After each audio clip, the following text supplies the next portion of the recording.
The Wild West is back in town. Welcome to the 2015 Cowboy Fast Draw National Championship Show. For the third straight year, Mitchell, South Dakota gathered the best of the best to put their guns to the test. Fast Draw takes the mentality of the Old West and mixes it with modern technology to determine the fastest draw in the land. Over the next half hour, you'll experience the sights, the sounds, and the people involved in the competition. Good evening, I'm David Brown, but in the spirit of the event, I'll go by my new Fast Draw alias of Deadeye Dave. The Cowboy Fast Draw Association was founded in 2002, more than a century removed from the time of the old frontier. But in the last decade plus, the organization's expanded faster than the cactus population in Arizona.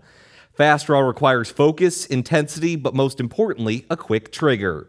To help explain the rules and regulations of the sport, here's Cowboy Fast Draw Association President Cal Elrich. I'm also known as Quick Cal, and I am the director of the Cowboy Fast Draw Association nationwide. Well, Cowboy Fast Draw is the fastest gun sport in the world, in the sense that these are actually real firearms. These are stock guns. These are stock single-action Army revolvers, the same type that were used in the Old West over 100 years ago.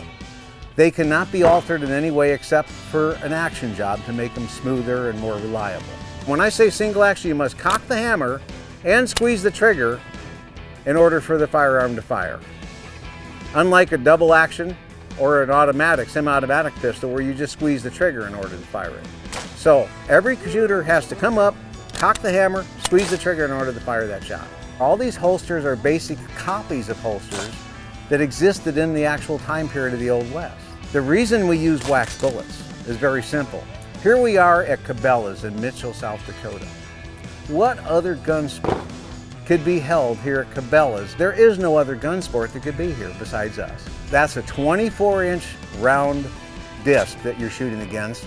In the middle, there's a light. It's an amber light when it comes on. It's protected by 3/8 Lexan lens, and the wax bullets won't affect those.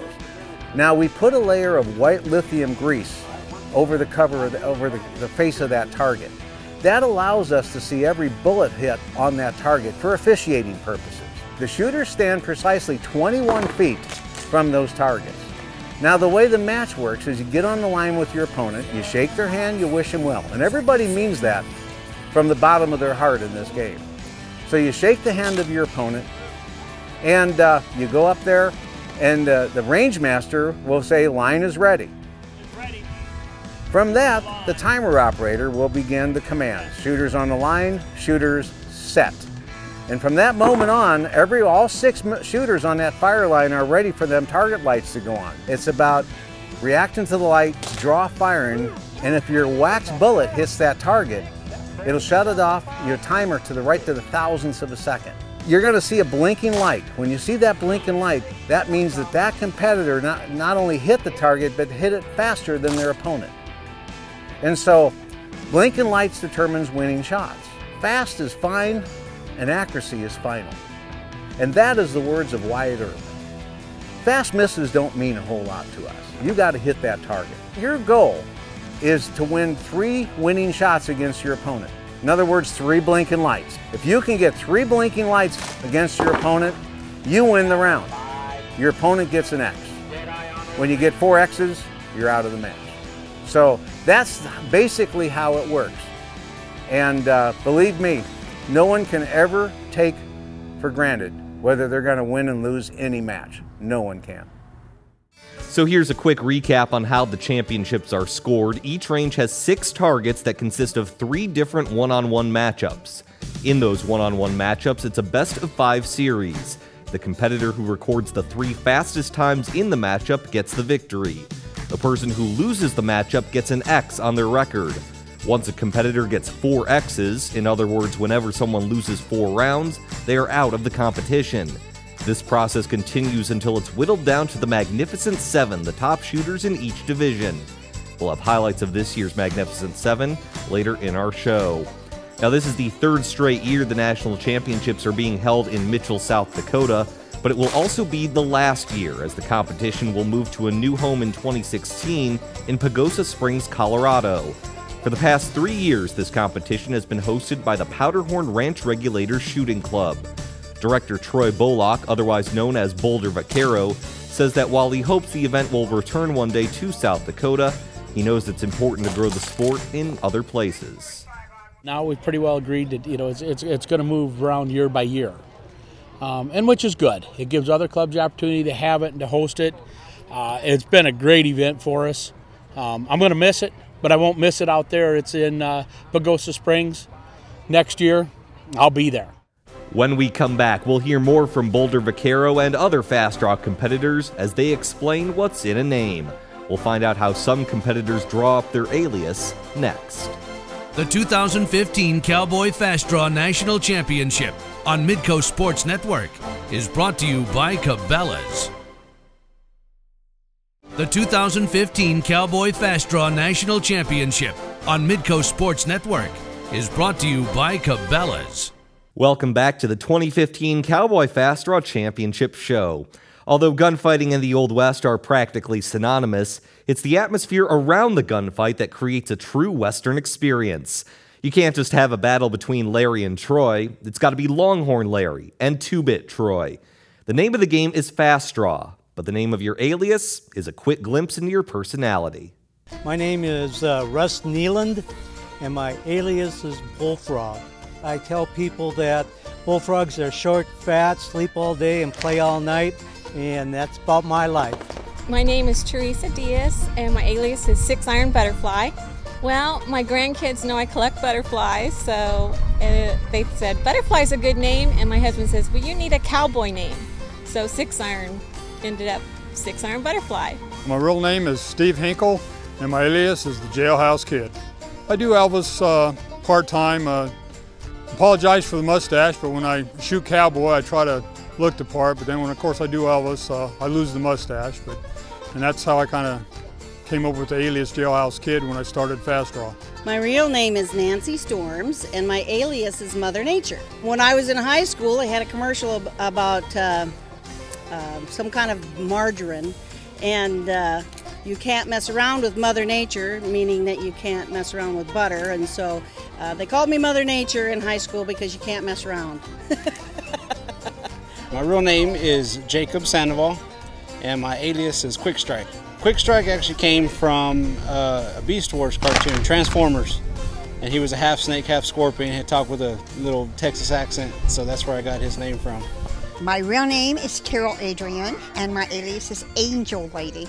I made angels for about 10 years. I had a little business at home, and everybody in town knew me as the Angel Lady, so it was just, that's the name I picked when I started shooting about 11 years ago. I'm Troy Bollock of the Powderhorn Ranch Regulators. My alias, Boulder Vaquero. I shoot a Ruger Vaquero, so I took the Vaquero, and my nickname through high school was Boulder.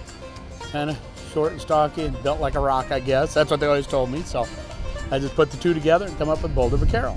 My real name is John Kohler. I'm known as alias as Johnny Three Toes. First time I tried shooting Cowboy Fast Draw, I shot 2 times in my boot. And someone says you're gonna lose toes, so I thought that's a good alias, Johnny Three Toes, that's all I got left. My real name is Kathy Lansdowne, and my Fast Draw name is Cool Hand Suze. My middle name is Sue, and my dad always called me Susie Q. My husband started calling me Suze, so that's where that came from. And then the Cool Hand is because when I first started shooting, I always kept my offhand just kind of hanging down, didn't know what to do with it. And I was choosing my name at that time and came up with Cool Hand Suze. It's Curly Calhoun from the Idaho Territory. When we get dressed up like this, our real selves are gone. We are now gunfighters, traveling the country, having all kinds of fun with a gun. Well, when I came out of the service, I had a little problem with a fire. My hair all burned off. They said, you're not going to have any more. 2 years later, it all grew back, grew curly. Well, curly had begun. We used to do some gunfights in the streets of Idaho City up there in old 1862 town.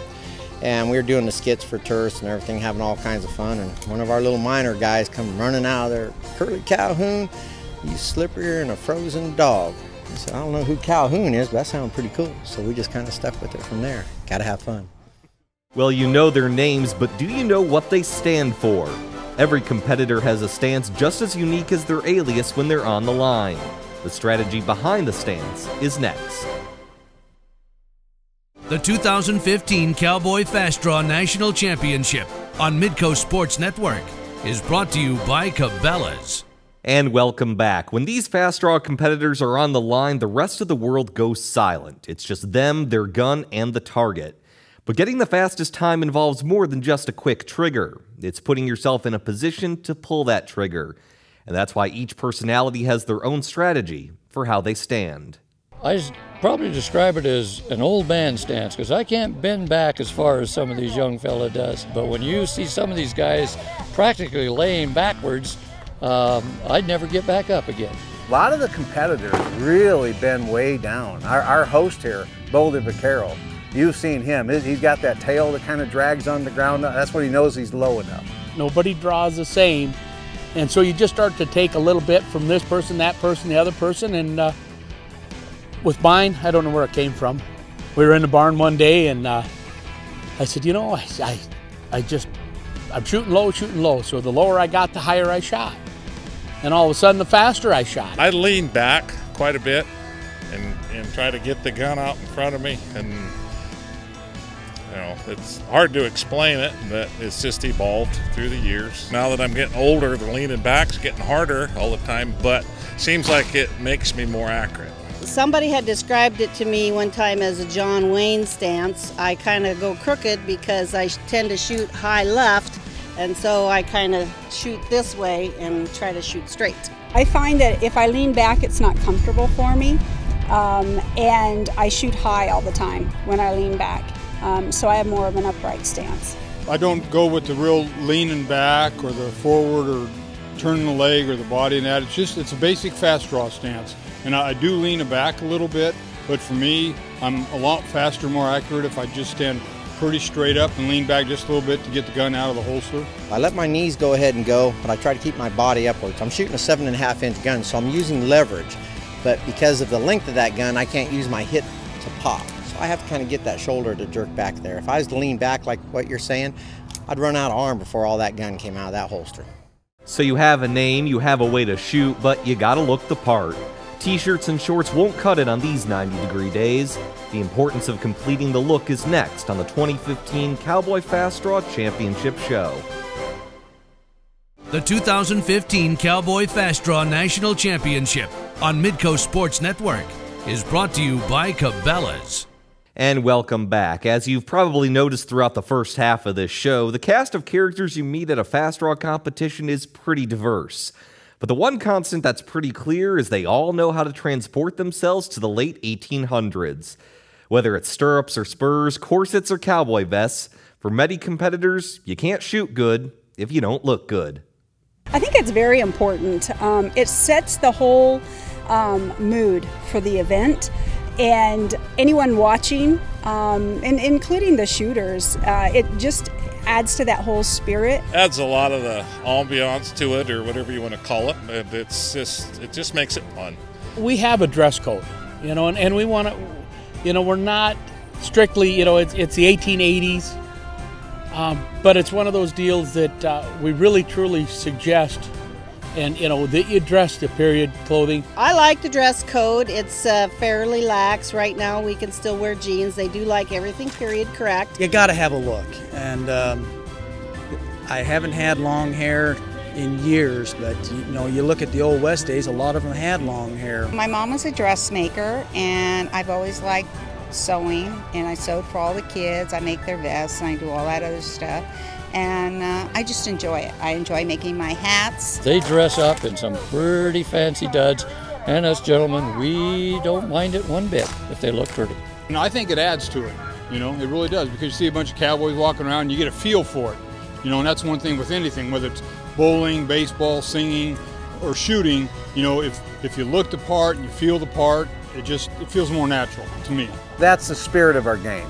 You know, this is about the only sport in the world where you can wear the smile of your your grandchildren and the clothes of your great-grandparents at the same time. This is a spectator sport, so when you tell somebody that you're a gunfighter, they're really interested. I was in Cabela's yesterday, and I had 2 or 3 families come out just from the spurs chinkling on there, and it kind of lets you relive days of past. So Cowboy Fast Draw, you can come over here, you can put a new set of clothes on. We had a best dress contest, and you've never seen so many corsets and petticoats. It was beautiful.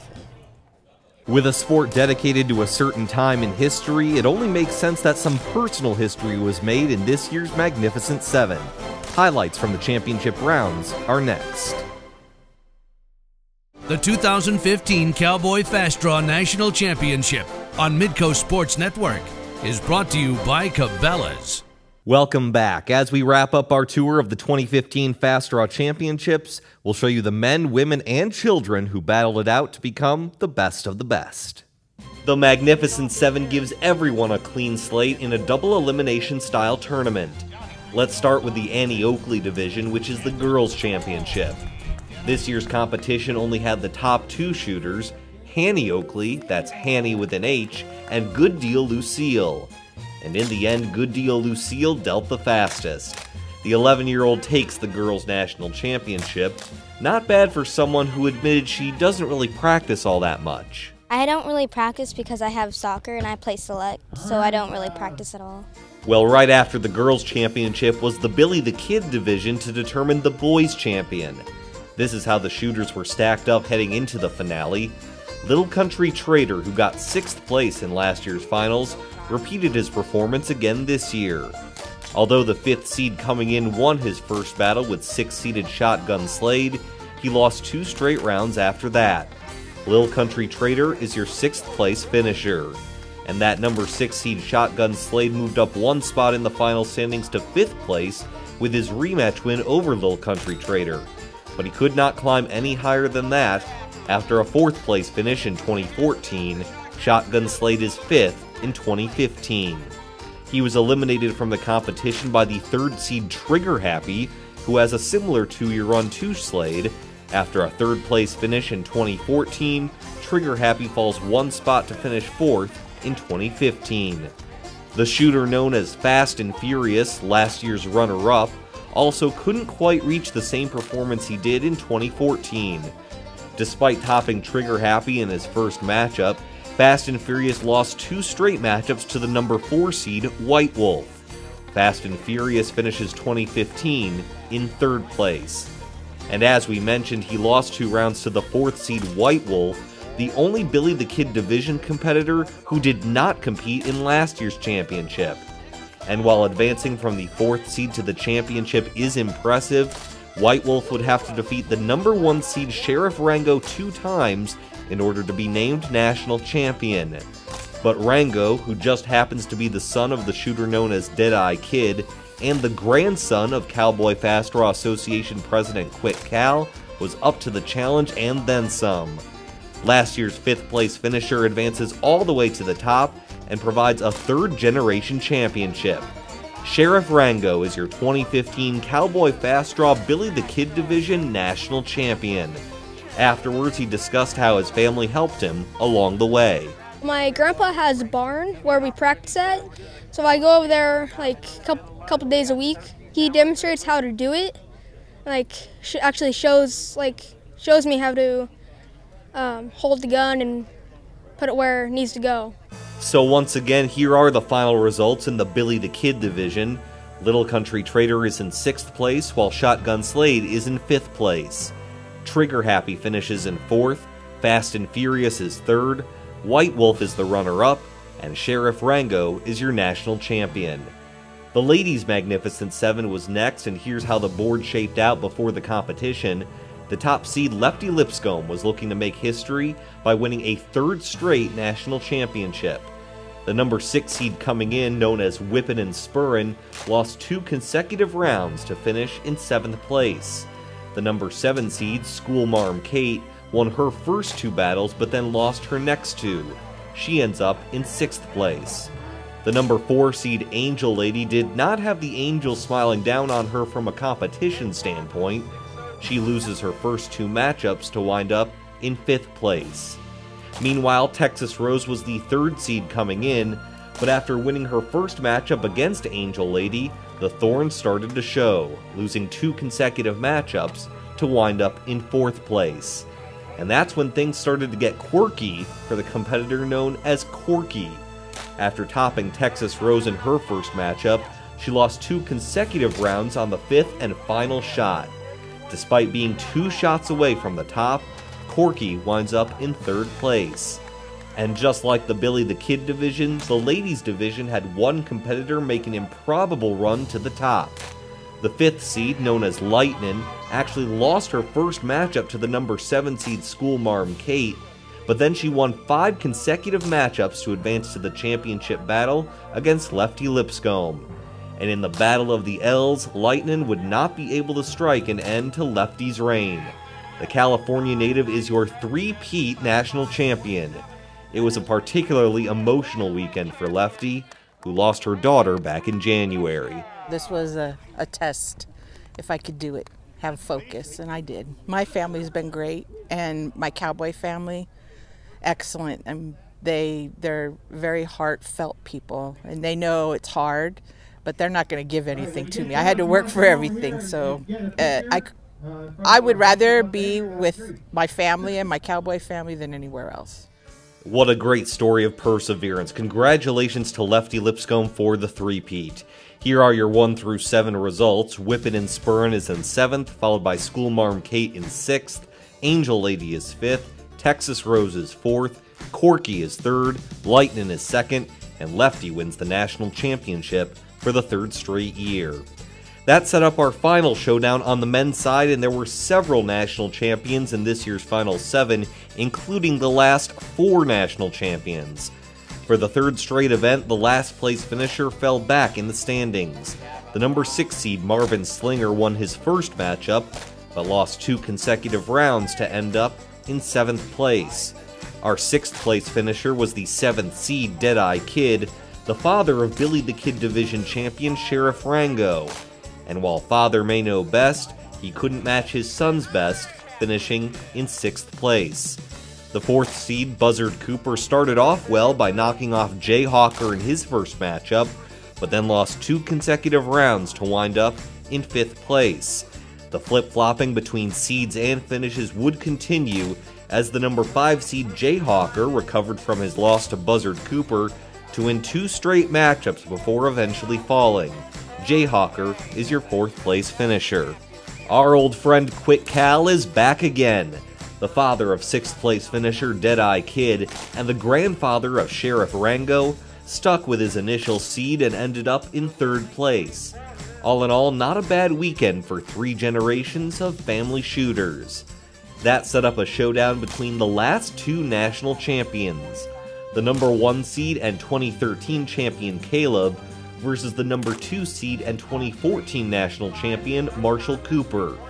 Cooper would need to win 2 matchups in order to claim the title again, and he got off to a good start in the first matchup, besting Caleb in order to force a winner-take-all showdown. Cooper had a 2-1 lead when it appeared he had won with a time of just over 0.3 of a second, but an official review determined the bullet did not hit the target and the time was disallowed. Since Caleb hit his target on that same turn, the matchup was now tied 2-2, with the next fastest shot determining the national champion.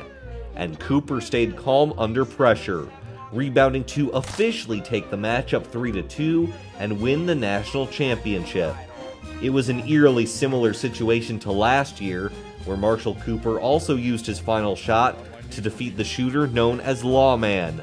Marshall Cooper is your back-to-back national champion in the Magnificent 7. My best game is under pressure.